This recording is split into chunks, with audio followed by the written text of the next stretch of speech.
I am really excited to be here this morning and get a chance to talk to you again. And I'm really excited about this new series, You Could Be Next. I want to give you a quick history of how this series came up and what it really means.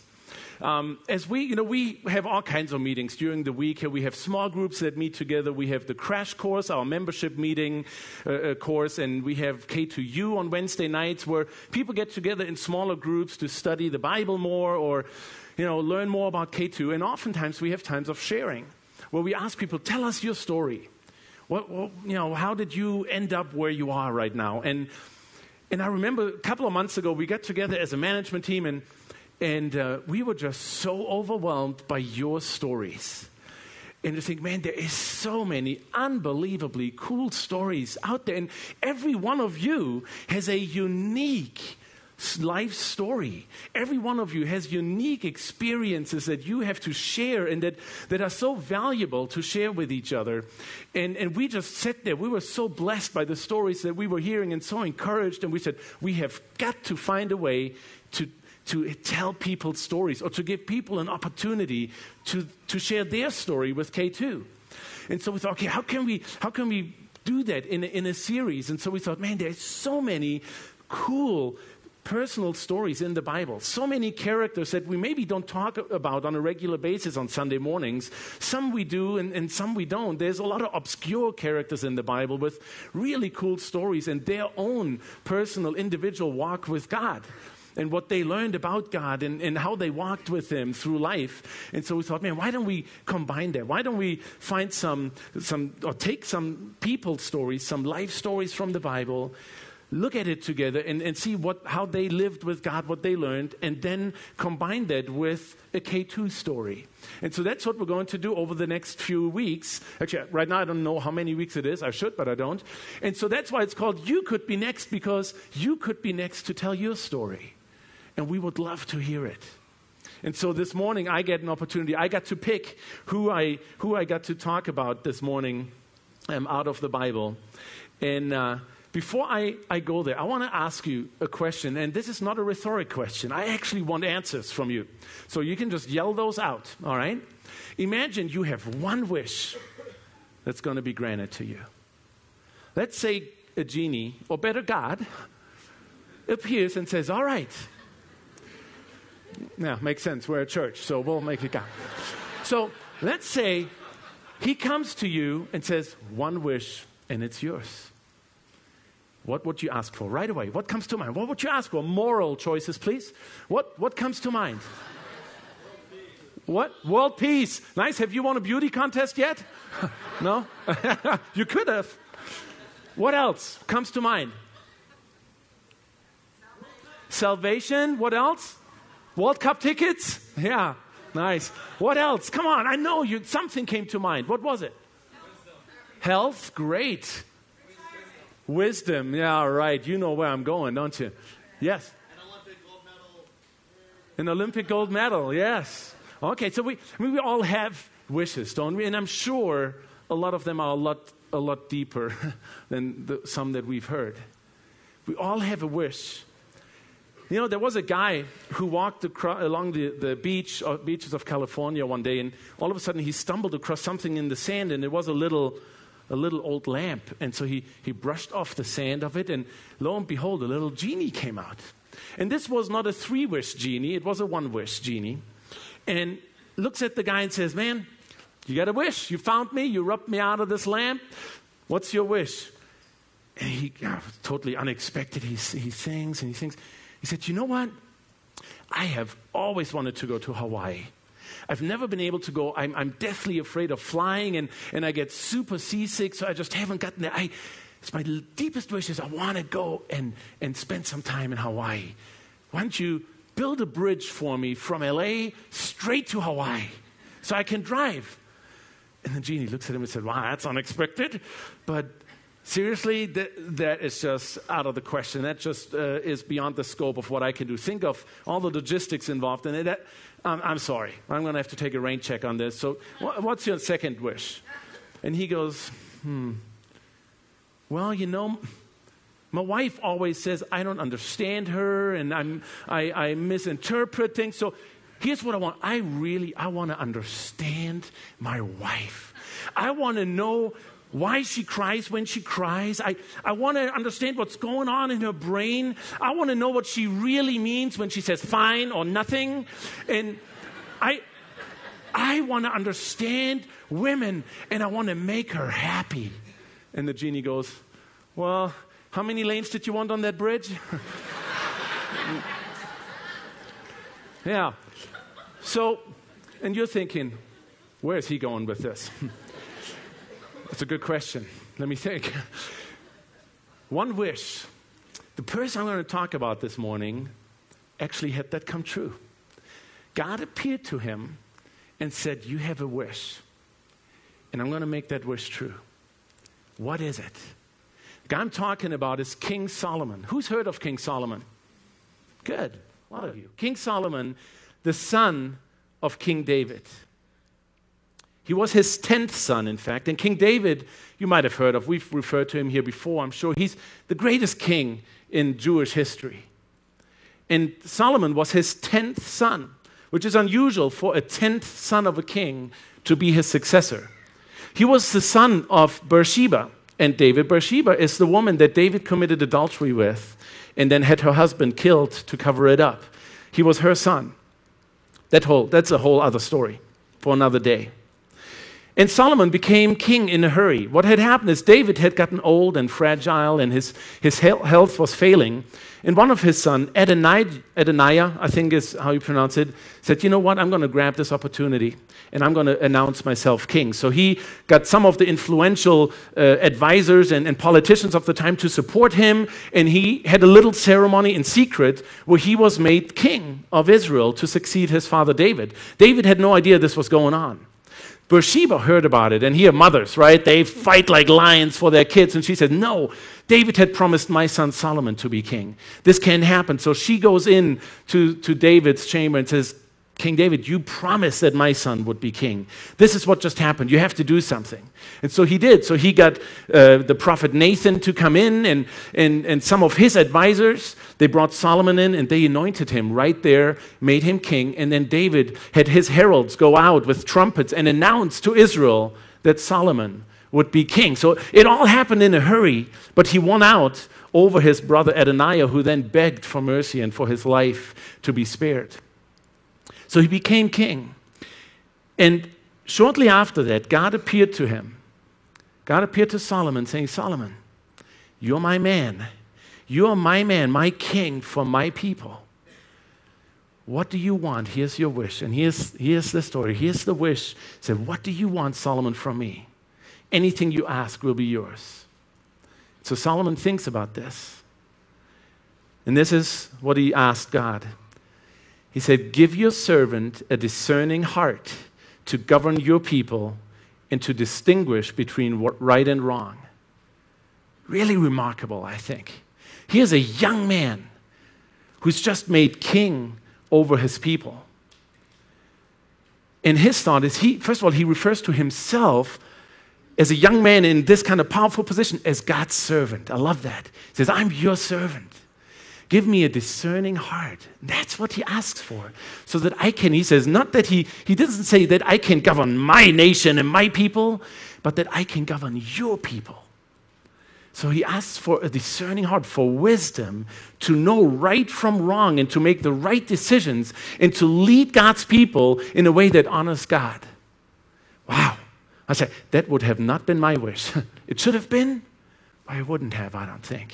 This was Solomon's wish. And God was so impressed with this young man's wish that he said, you know what? Now that you've asked for that, first of all, good choice, son. Now that you've asked for this, I will also give you great wealth and great honor. And then God says this to him. He says, I will give you all this. I will grant you your wish, and I will give you wealth and honor if, God said, if you walk in my ways and obey my statutes and commands as your father David did. Which is interesting. David, who committed adultery, even murder, and God says he walked in my way, which just shows God's incredible grace. But he says, walk in my ways and obey my statutes and commands as your father David did, and I will give you a long life. And this goes right along with what David says to Solomon after he had Solomon anointed as his successor. In Kings, 1 Kings chapter 2, David gives his son a charge, kind of passing on the mantle or the scepter. He says, okay, Solomon, this is yours now, but with it comes great responsibility. And this is what David charges his son with, which sounds very similar to what God tells Solomon. So David says to him, son, so be strong, show yourself a man, and observe what the Lord your God requires, which I find so interesting. He says, be strong, be a strong king, and show that you're a man by following and obeying God. See, in our culture, and I'm sure in the macho culture back then, a man was strong by being independent and not by relying on the crutch of a god, right? But he says, you're strong and you're showing yourself a man by observing what the Lord your God requires. And David continues and says, walk in his ways and keep his decrees and commands, his laws and requirements as written in the law of Moses, so that you will prosper in all you do wherever you go. And then Solomon set out as the new young king of Israel, committed to following God and leading his people. The first thing he does is building God a temple in Jerusalem. And to this day, the nation of Israel will refer to Solomon's temple just with awe and reverence. He built a magnificent temple in the center of Jerusalem, a place that would honor God, a place of worship to God. And then next, he built a palace for himself. And we'll look into that in a little bit later. But Solomon was a young man who had absolutely everything any man would ever want. And most women, with one exception. He had everything anyone would ever want. And today I made the day of W's. So I have 4 things that Solomon had in his life that really made him the envy of every man. He had wisdom, he had wins, W-I-N-S, a lot of success. He had wins, so I couldn't take success because it didn't have a W. So he had wisdom and wins. He had wealth, and he had women. All right? He had wisdom, wins, wealth, and women. And you would think, looking at Solomon's life, the wisdom he had, the incredible wealth, the success, the wins that he had in his life, and the women that he surrounded himself with, and you would think, well, there's a happy man if I've ever seen one. I mean, he should have been the happiest man that ever walked on the face of this planet. And you would think so until you come to a book in the Bible called Ecclesiastes, which is a book that Solomon wrote where he describes his pursuits in life, his pursuits of wisdom, of success, of wins, of wealth, and of women and pleasures, and the conclusions that he came to. And I just want to take you quickly to Ecclesiastes chapter 1 and read the first 11 verses with you. We're going to read quite a bit today, but it's story time, so that's all right. So Ecclesiastes chapter 1, you will have it up on the screen. The words of the teacher, he's referring to himself as a teacher, son of David, king in Jerusalem. Meaningless, meaningless, says the teacher. Utterly meaningless. Everything is meaningless. Now there's a guy you want to hang out with. Eh? Have a good time.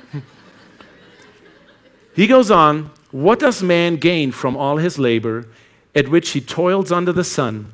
Generations come and generations go, but the earth remains forever. The sun rises and the sun sets and hurries back to where it rises. The wind blows to the south and turns to the north. Round and round it goes, ever returning on its course. All streams flow into the sea, yet the sea is never full. To the place the streams come from, there they return again. All things are wearisome, more than one can say. The eye never has enough of seeing, nor the ear its fill of hearing. What has been will be again. What has been done will be done again. There's nothing new under the sun. Is there anything of which one can say, look, this is something new? It was here already long ago. It was here before our time.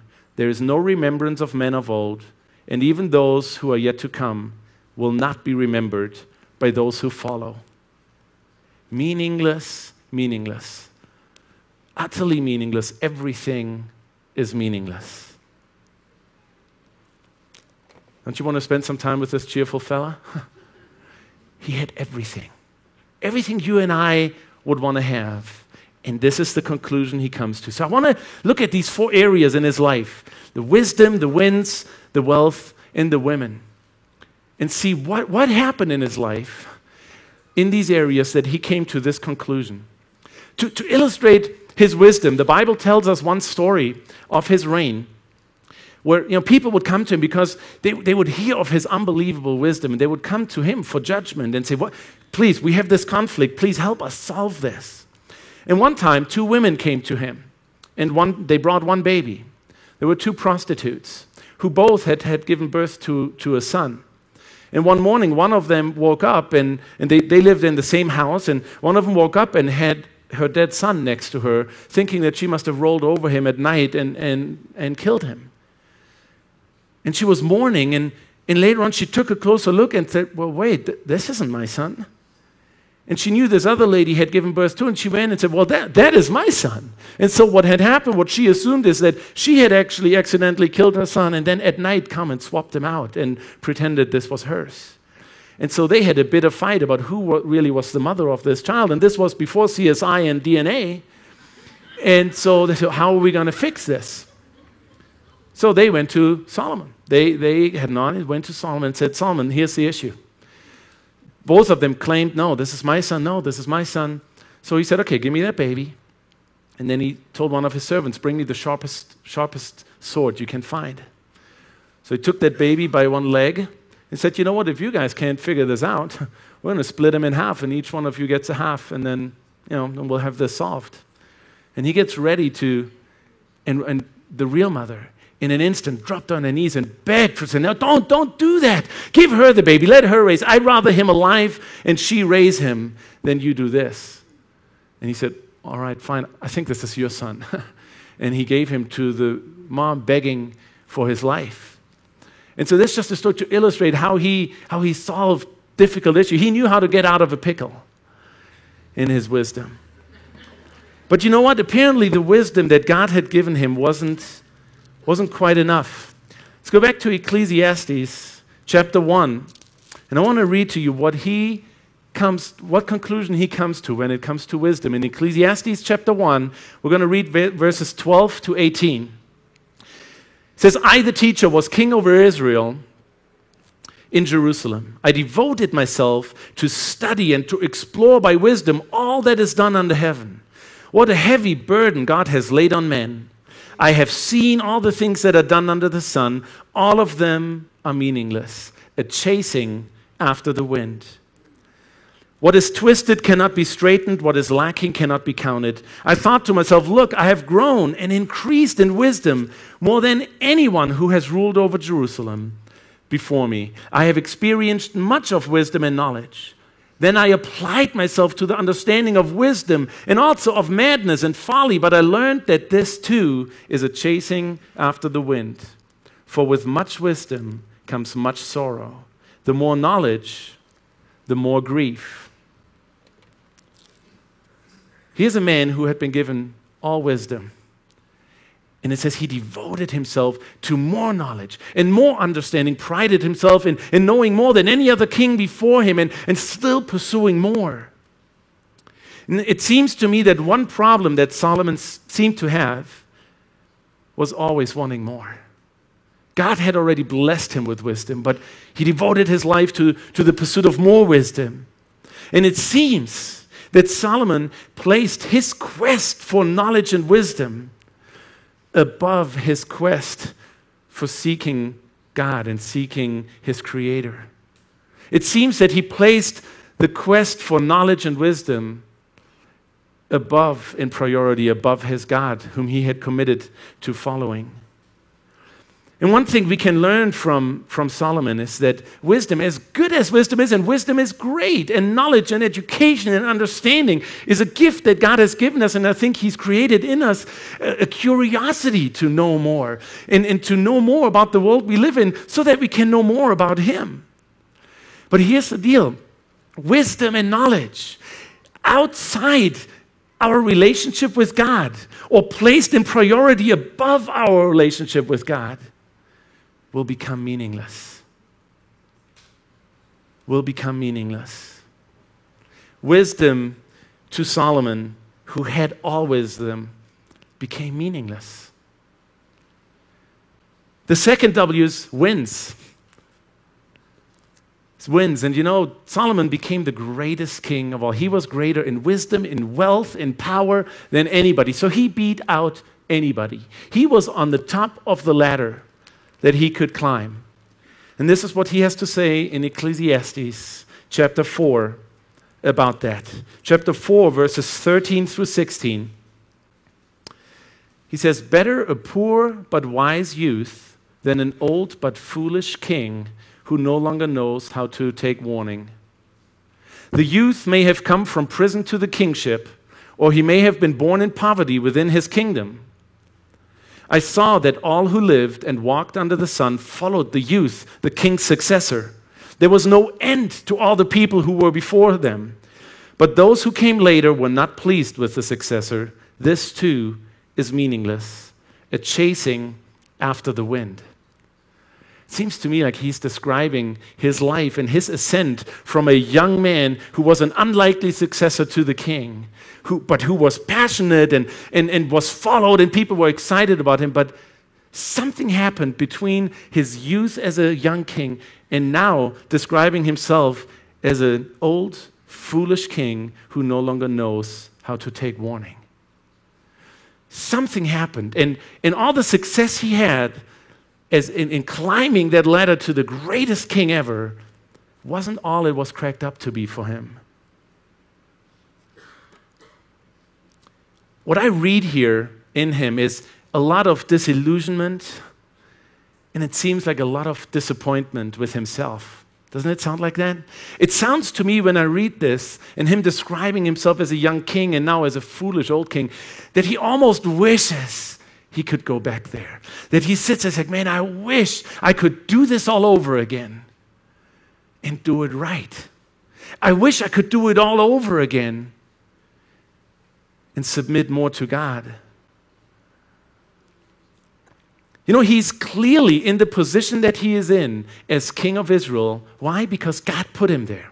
He is the king of Israel because that was God's plan for his life. So that's not the question. The problem is that the position and the career that he had, that God had given him and blessed him with, had apparently become more important than the God who had called him into that position. His status as the greatest and wealthiest and most successful king had taken priority over submitting to God. And you know, the same is true for us. It's true for you and me. Career and position isn't bad at all. In fact, God has plans for us. He has certain plans for us. He gives us passions to pursue certain things as an occupation. And He blesses us with employment and with careers. There's nothing wrong with that. The problem is just like with wisdom. When our life centers around our status and our success, when life centers around our position and our career instead of our Creator, when it takes priority over our relationship with Him, our positions and our careers will become meaningless. Just like being king became meaningless to Solomon. And I love how he actually describes this here in the end. This too is meaningless, a chasing after the wind. I couldn't think of a better word picture for something that is so all-consuming, never-ending, and can never be accomplished. Chasing after the wind. Chasing, running after something with all your strength and energy and passion. You give yourself to something wholeheartedly that can never be accomplished. That's how he describes his pursuit of wisdom and of success. And then the third one, the third W, wealth. Solomon was king greater in wealth than any king before him. Actually, in 1 Kings, we have a great description of his wealth. I'm not sure that we have this on the screen, but we might. It's 1 Kings chapter 10, verses 23 to 27. I just want to read this to you, the way his wealth was described. Chapter 10 in 1 Kings, verses 23 to 27. King Solomon was greater in riches and wisdom than all the other kings of the earth. The whole world sought audience with Solomon to hear the wisdom God had put in his heart. Year after year, everyone who came brought a gift, articles of silver and gold, robes, weapons, and spices, and horses and mules. Solomon accumulated chariots and horses. He had 1,400 chariots and 12,000 horses, which he kept in the chariot cities and also with him in Jerusalem. He had built cities to keep all his chariots in order, all right? Cities for his chariots. The king made silver as common in Jerusalem as stones, and cedar as plentiful as sycamore fig trees in the foothills. I love that. He made silver as common as stones in Jerusalem. That was Solomon's wealth. And this is what he says in Ecclesiastes again, chapter 5, verses 10 to 15. This is what he said about his wealth. In chapter 5, verse 10 following, whoever loves money never has money enough. Whoever loves wealth is never satisfied with his income. This too is meaningless. As goods increase, so do those who consume them. And what benefit are they to the owner except to feast on his eyes on them? The sleep of a laborer is sweet, whether he eats little or much, but the abundance of a rich man permits him no sleep. I have seen a grievous evil under the sun, wealth hoarded to the harm of its owner. This is Solomon saying, who built cities to hoard his chariots, all right?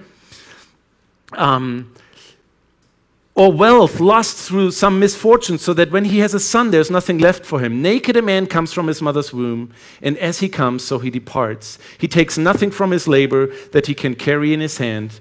This too is a grievous evil. As a man comes, so he departs, and what does he gain, since he toils for the wind? All his days he eats in darkness with great frustration, affliction, and anger. All his wealth had become meaningless to him. Again, his wealth, which wealth in itself and having money and having blessings isn't wrong or ungodly at all. It's what we do with it and what it does to our hearts. And we see in Solomon's life what his wealth did to his heart. I told you that he built a temple, right? First thing he did as a king, a majestic temple for God. You know what he did right after that?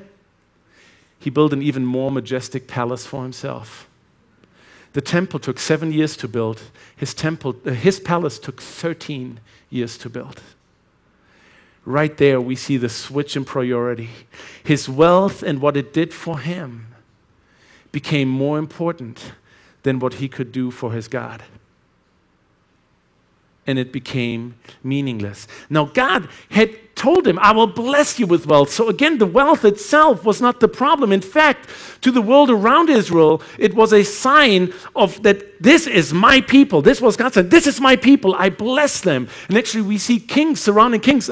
Queen Sheba came up to Jerusalem to meet Solomon because she had heard of his incredible wealth and wisdom and said, man, if your God blesses you like this, I need to know that God. So the blessings that God poured out over Solomon and Israel were part of helping people point to God. So it's nothing wrong in itself. But what we see here is that the wealth became more important to Solomon than the one who had provided it for him. And it became meaningless, completely meaningless. Are you starting to see a pattern here? So let's get to the fourth one, my favorite. Women. No. Now, ladies, don't check out here, because I'm sure that what this really stands for is for Solomon's pursuit of pleasures. And it went beyond women. And I know we all pursue pleasures in different areas, so I just had to find a W word, and there's a lot of women in his life. Let me just tell you. 1 Kings chapter 11, we read about this. And this is right after we're told in chapter 10, we get a list of all the things that God blessed Solomon with materially. And then chapter 11 starts out like this. So here, this is all that Solomon had and that God blessed Solomon with. And then it goes, King Solomon, however, in contrast to all the blessings that God put out on Solomon, however, he loved many foreign women. Now, I love a foreign woman. She's French. But only one. Now, let me just tell you, when Kings talks about him loving many foreign women, it's a slight understatement.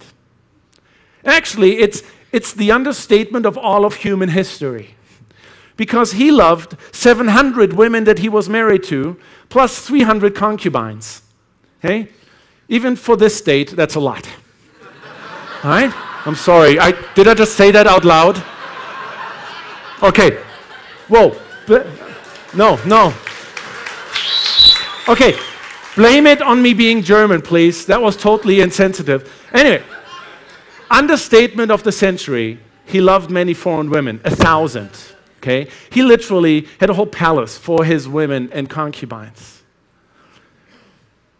So I think, looking at these 4 areas, we see a pattern here. I see a slightly obsessive tendency in Solomon's life, don't you?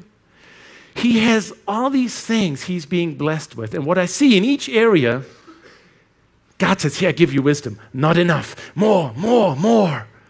I make you the greatest. Not enough. More. I give you wealth. Not enough. I need more. Here, I give you a few wives. Not enough. I need 1,000. All right? Slightly obsessive tendencies. And this is what King Solomon has to say about his pursuit of pleasures in chapter 2 of Ecclesiastes. It says in verse 1 of chapter 2, I thought in my heart, come now, I will test you with pleasure to find out what is good. Or he sure did that. But that also proved to be meaningless. And then he continues in verses 10 and 11, I denied myself nothing my eyes desires. No joke. I refused my heart no pleasure. My heart took delight in all my work, and this was the reward for all my labor. Yet, when I surveyed all that my hands had done and what I had toiled to achieve, everything was meaningless. A chasing after the wind, nothing was gained under the sun. King Solomon, who had handed everything to him, everything that his culture and our culture today tells us would make us happy in every regard that we could possibly think about, comes away after all of that and pursuing more of all of that, saying, it is all meaningless. Nothing has been gained under the sun. In fact, his pursuit of pleasures led him away from his pursuit of God. Let me go back to 1 Kings one more time, chapter 11. We read this about his pursuit of all these women. In chapter 11, verse 2, it starts out, but Jehosheba, the daughter of King Jeroboam, that's not right. Oh, I'm in 2 Kings. Sorry. 1 Kings 11, Solomon's wives, verses 2 and 6. They were, his wives, they were from nations about which the Lord had told the Israelites, you must not intermarry with them, because they will surely turn your hearts after their gods. Nevertheless, Solomon held fast to them in love. He had 700 wives of royal birth and 300 concubines, and his wives led him astray. As Solomon grew old, his wives turned his heart after other gods, and his heart was not fully devoted to the Lord his God as the heart of David, his father, had been. He followed Ashtoreth, the goddess of the Sidonians, and Molech, the detestable god of the Ammonites. So Solomon did evil in the eyes of the Lord. He did not follow the Lord completely as David, his father, had done. Remember in the beginning, the charge that David gave his son to follow in the commands of the Lord? And then the condition that God gave him, I will bless you with all these things if you live in my command, if you stay in relationship with me. And this is what happened. His pursuit of seeking pleasure took priority over his pursuit and devotion of God, who had blessed him with everything you could think of. And doesn't that reflect our culture? I think this one, more than maybe the others, reflects our culture so much. I mean, if I look at our culture and entertainment industry and everything out there, everything screams at us, pursue pleasures and pursue your happiness, and whatever makes you happy, go after. Isn't that true? That our lives really center around providing for our pleasures. Our life isn't around providing for our needs anymore for most of us. Our life centers around providing for our pleasures, and our leisure has taken precedence over God in our lives. Pleasure and the relationships that he sought outside of his relationship with God led him away. And what he came away with is that it's all meaningless. It is all meaningless. And the word that he uses here all the time, meaningless, literally the root of that word means a vapor, a breath. And I love that picture. It's a vapor, breath, or like a cloud of smoke. It's here now and then gone forever. When I was in college and seminary, I had to write a lot of papers. And back then, I don't know if they still do this, they give you a certain number of pages that you have to write. So write a book study on the word propitiation, and it has to be 30 pages. My problem was that I was usually done with everything I wanted to say, well short of the required numbers of pages. And so you know what I would do then? I would do what I called blowing smoke. All right? So I would fill another 5 to 6 pages with just fluff. Just words to kind of blow things up and make them sound a little bit better. Nothing of substance whatsoever, but it just kind of blew it up a little bit. But it was of no value as it came to that paper. And that's what I think of when I see this word meaningless. It's nothing of value. Really what it means with being here now and then gone forever, nothing of lasting value. Nothing of lasting value. His wisdom, his success, his wins, his wealth, and his women, his pursuit of pleasure was of no lasting value. And yet, those are the very things that all of us oftentimes try to find meaning in. Isn't that true? That's the story of King Solomon. He had everything his and our culture told him what to pursue. Yet everything was meaningless. And you know what? As I read Ecclesiastes, I see a deeply depressed man.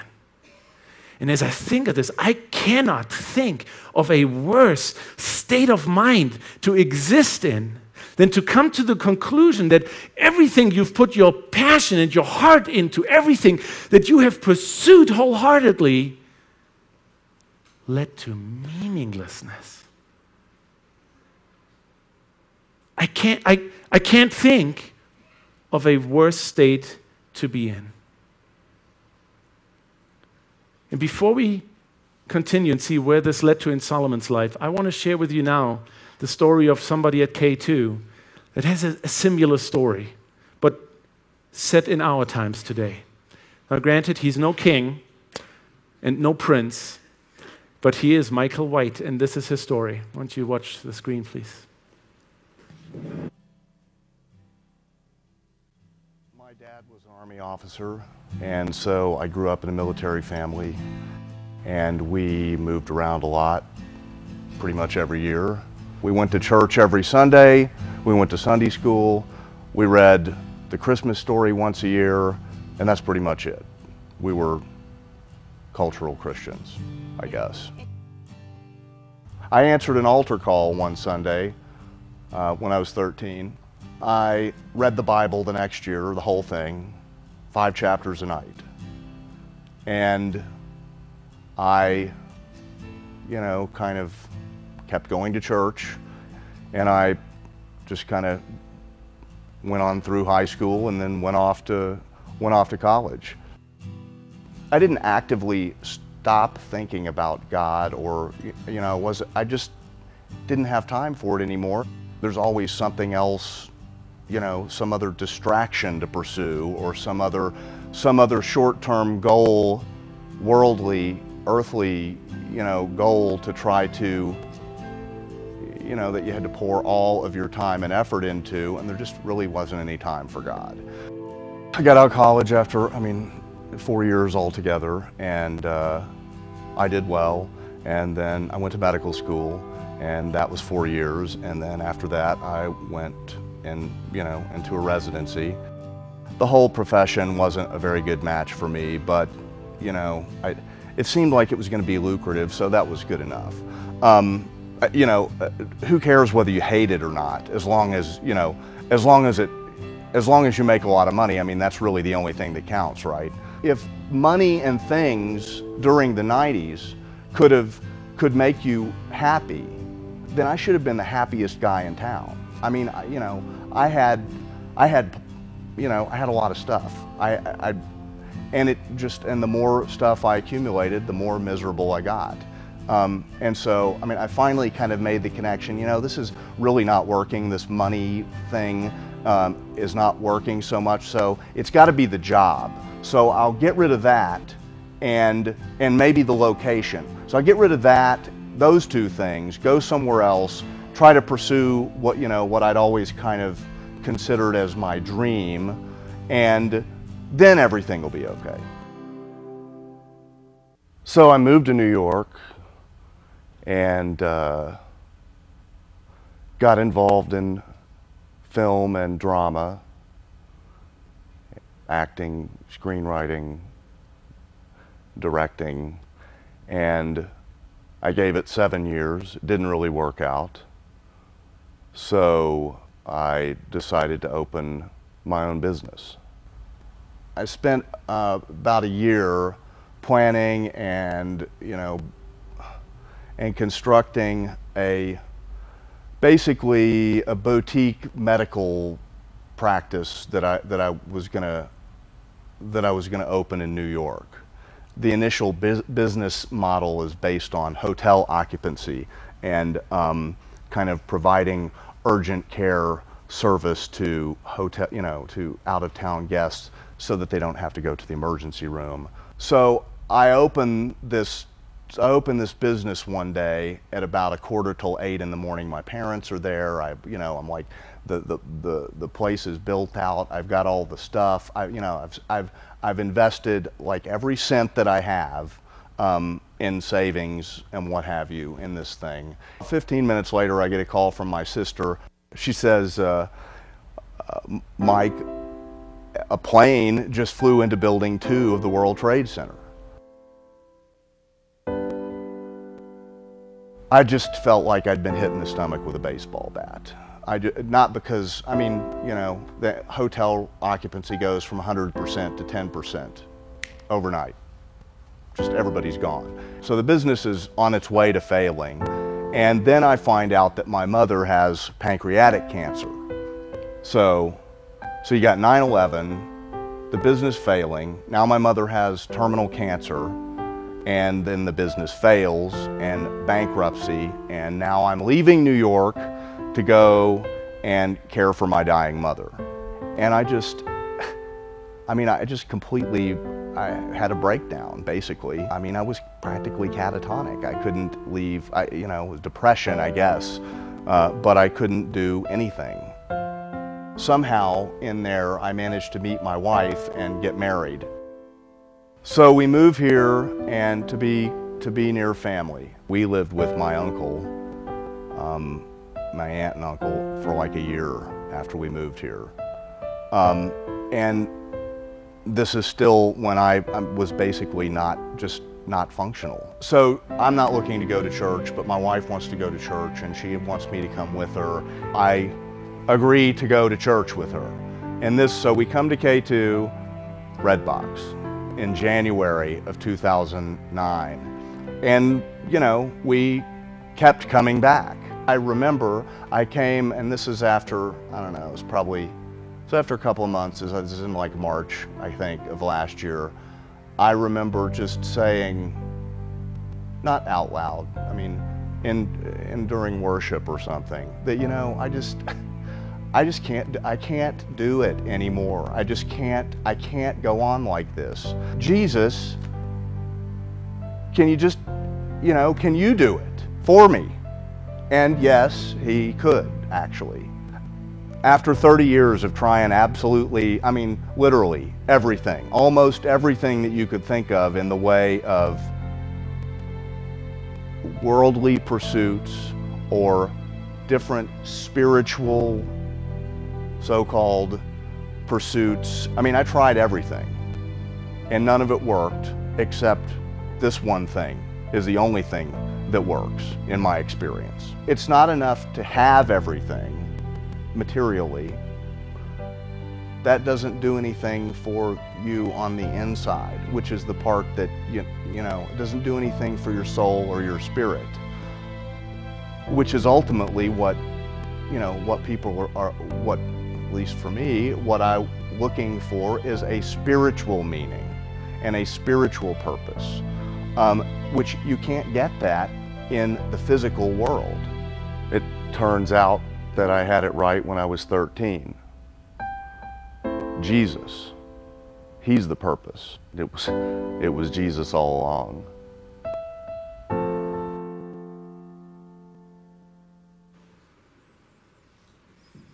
Wow. Thanks for sharing that, Michael. A lot of parallels on there. If he hadn't been catatonic, he probably would have written a book just like Ecclesiastes. Everything he had tried was meaningless. This search for meaning in all these different areas, spiritually and physically, economically. And what did he come away with? No meaning. And what does that lead to? Despair. Despair and depression. I love how he put that. He said what we really need, and I'm paraphrasing, is spiritual meaning. And you can't find that in earthly stuff until he found that true freedom. And I think that's really what we're looking for, isn't it? It's this freedom from stuff. Until he found that freedom, not in the pursuit of more stuff, in the pursuit of more pleasure or more wealth, but in putting his dependence on one person, and that was Jesus. And I loved how he put that. That's the only thing that's worked. And that's what the Bible tells us. Jesus says, I am the way, the truth, and the life, and no one comes to the Father but through me. In Matthew 16, verse 26, it says, who the Son sets free, he is free indeed. When Jesus sets you free, you are free indeed. And today, actually the band can come up. Today, what are we celebrating? Independence Day, right? It's Independence Day. It's great. It celebrates the independence of this nation from the Brits, which we beat 4-1 last week. But you know why? Obviously, you guys know the history. You know why the Pilgrims initially came here? They came to live free. Free to do what? Free to live out their relationship with Jesus in a way that wasn't controlled. That's the origin of this nation. And you see, as an outsider who comes to the United States, you know what value is very clearly the number one value of you as a country?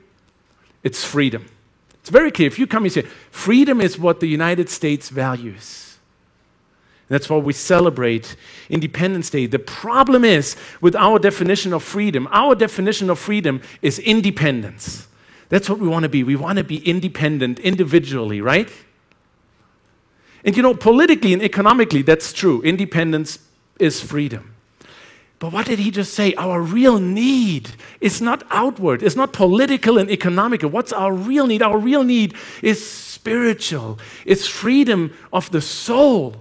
And I will tell you, this definition of freedom doesn't work for the soul. As much as we celebrate Independence Day, you will only find freedom for your soul if you have a personal, Dependence Day, a day where you put your dependence on Jesus alone.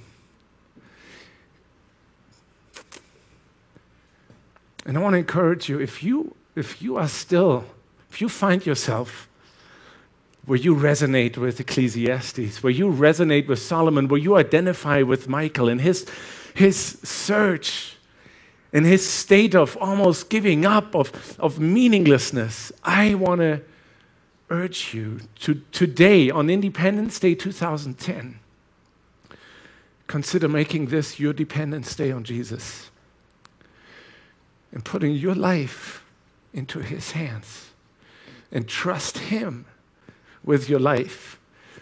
And if you do that, I can guarantee, because the Bible guarantees it, that he will take control of your life as he has of Michael's and as he has of mine and many others of you.